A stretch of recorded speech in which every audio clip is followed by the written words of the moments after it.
Takot kang mabigo. Yan din ang dahilan kaya hindi ka umuusad.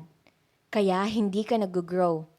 At yan din ang magiging dahilan kaya hindi ka magsasucceed. May gusto ka bang subukan kaya lang hindi mo maituloy? Na tila ba parang may pumipigil sa'yo at humahatak sa'yo para hindi gawin ito? Na bagong bagay na gusto mong subukan. Kaya tapusin mo ang video na ito dahil meron akong isi-share na effective na paraan para malabanan mo ang iyong takot ng pagkabigo. Kaya tara, samahan mo ako at ating tuklasin at ating alamin ano nga ba ang maaari mong gawin. Pero bago natin ituloy ang topic na yan, kung hindi pa nga pala tayo magkakilala, ako nga pala si Lizelle Camasis Bendanya, isang negosyante ma'am at meron na akong 5 taong experience sa pagninegosyo.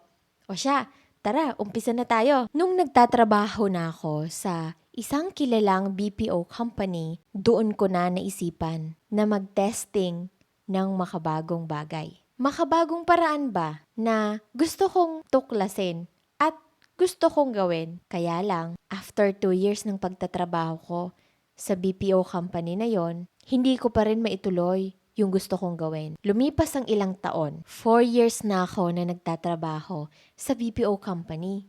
Hindi ko pa rin naituloy yung gusto kong gawin. Na tila ba parang may pumipigil sa akin na hindi ko alam kung ano. Alam mo ba kung ano yung natuklasan ko? Na ang pumipigil pala sa atin para gumawa ng makabagong bagay at pumipigil sa atin para mag-testing ng panibagong paraan ay ang sarili din nating takot. Kaya ang nangyari, ilang taon ang binaybay ko sa mundo ng employment.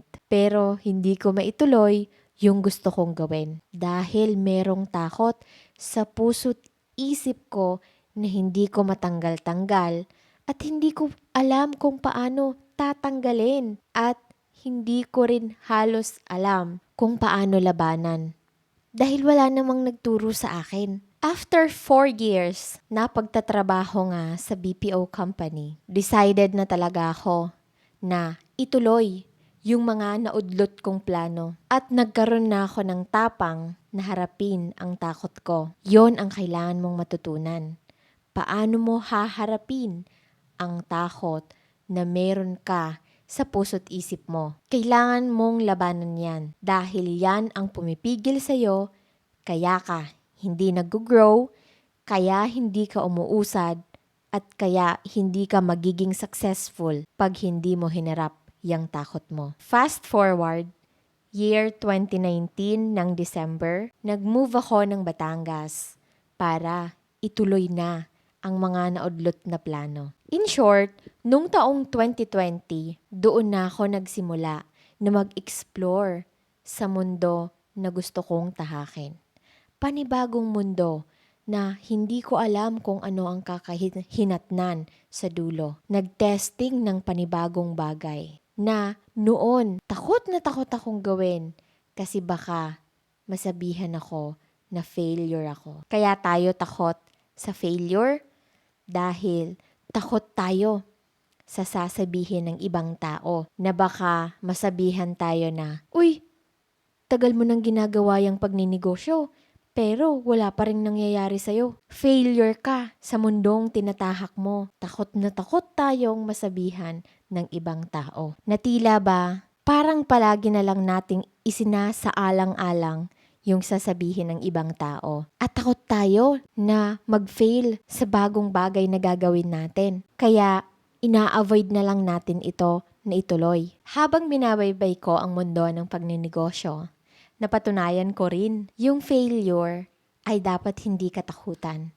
Alam mo kung bakit? Dahil yung failure, yan yung makakatulong sa'yo para ikaw ay mag-grow, para ikaw ay umusad, at para maging successful in the future. Diyan mo kasi makukuha yung learnings, knowledge, at wisdom. Through the years na nag-fail ka, hindi mo dapat katakutan yan. Dahil yan din ang magiging dahilan para maging successful ka in the near future. Noong binabaybay ko na ang mundo ng pagninegosyo. Nawala na rin halos yung lahat ng takot ko noon na baka mag-fail dahil masasanay ka rin. Kapag nag-fail ka na ng isang beses, meron ka ng learnings at baon na dala-dala sa susunod na negosyo na gagawin mo. O sa mga bagong bagay na gagawin mo na kahit bago pa man yan sa paningin mo ay kaya mong suungin dahil meron ka ng baon na learnings. Yun din kasi yung makakatulong sa'yo. Pag walang failure, no success. Ika nga, no pain, no gain. Ang mga failures mo noon, yan din ang magiging sandata mo at baon mo para magtagumpay sa buhay. Bakit ko nga ba sinishare sa'yo ang mga natuklasan ko at natutunan ko habang binabaybay ko ang mundo ng pagninegosyo? Ang kalaban kasi natin dito ay yung hindi na tayo mag-testing ng panibagong bagay. Dahil takot tayo na mag-fail. Basagin natin ang takot na nararamdaman natin. Dahil yan ang magiging dahilan para hindi tayo magtagumpay. Ang pinaniniwalaan ko, pag hindi tayo sumubok ng makabagong bagay, dahil takot tayo sa failure, hindi natin matutuklasan yung mas magaganda pang bagay na maaari nating matutunan habang binabaybay natin ang mundo ng pagninegosyo. O kahit ano pa yan, sa pagiging empleyado, pag hindi ka nag-testing na makabagong bagay, pag hindi ka nag-upgrade, may iwan ka.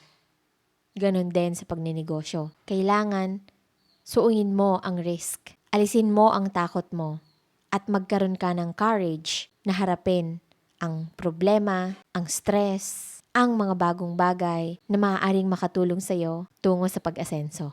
Hindi madali ang pagninegosyo, kaya kailangan natin ng gabay at ng mga taong makakatulong sa atin habang binabaybay natin ang mundo ng pagninegosyo. Kaya join our community. It's a Facebook group, Negosyanteng Pinoy Global Community. Kung kinaya ko na harapin ang takot ko noon, ay sure ako na mas kaya mo. Kung nagustuhan mo ang video na ito, please like, subscribe, at i-click mo na rin ang bell icon para palagi kang updated sa tuwing meron akong bagong upload. Pakishare mo na rin sa iyong mga kakilala at mga kaibigan nang sa ganon, mas marami pa tayong maabot na mga tao at matulungan na i-overcome ang fear nila o takot sa pagkabigo. O siya, hanggang dito na lang ang video na ito. Ako po si Lizelle Camasis Bendanya, isang negosyante ma'am